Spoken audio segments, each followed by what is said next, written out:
रिश्ते। जब से रश्मि शिल्पा की देवरानी बनकर आई है, तब से शिल्पा गुमसुम सी रहती है, क्योंकि रश्मि आज के जमाने की पढ़ी लिखी लड़की है और साथ ही एक प्राइवेट कंपनी में उच्च पद पर कार्यरत है। लेकिन दूसरी ओर शिल्पा एक हाउसवाइफ है और घर की जिम्मेदारियों के इर्द गिर्द ही उसका सारा दिन बीत जाता है। इसी वजह से उसका आत्मविश्वास डगमगाने लगा है। वैसे रश्मि और शिल्पा के बीच ऊपरी तौर पर तो सब कुछ सामान्य ही नजर आता था, लेकिन शिल्पा की खुद के प्रति बेरुखी घर के हर सदस्य को साफ साफ नजर आने लगी थी।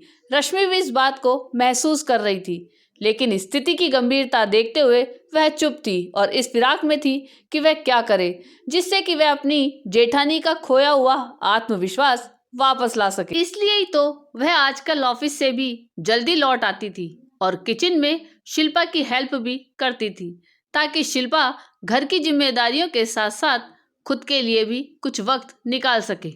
लेकिन उसके बहुत चाहने पर भी शिल्पा की स्थिति ज्यों की त्यों बनी हुई थी, क्योंकि उसके पास कुछ भी ऐसा करने के लिए नहीं था जिससे उसका खोया हुआ आत्मविश्वास लौट सके। फिर एक दिन रश्मि को स्टोर रूम में शिल्पा की वह डायरी मिली, जिसमें उसने ढेर सारी कविताएं लिखी हुई थी। फिर क्या था, उसने तुरंत वह डायरी अपनी सहेली के पति, जिनका प्रिंटेड प्रेस था, उन्हें छापने के लिए भेज दी और फिर उसकी ढेर सारी कॉपियां उसने अपने जानने वालों के और सारे रिश्तेदारों में बांट दी, ताकि सभी शिल्पा की लिखी हुई कविताएं पढ़ सके।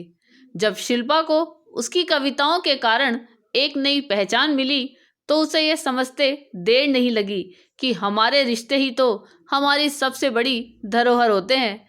इसलिए हमें कभी भी अपने रिश्तों से मुंह नहीं मोड़ना चाहिए, बल्कि दिल में जो भी हो उसे आपस में शेयर करना चाहिए, ताकि हमें अपनी समस्या का हल मिल सके। आज शिल्पा एक जानी मानी लेखिका है और इसका सारा क्रेडिट वह अपनी देवरानी रश्मि को देती है। आपको ये कहानी कैसी लगी, यह कमेंट करके जरूर बताइएगा। चैनल पे नए हो तो सब्सक्राइब जरूर कीजिएगा। धन्यवाद।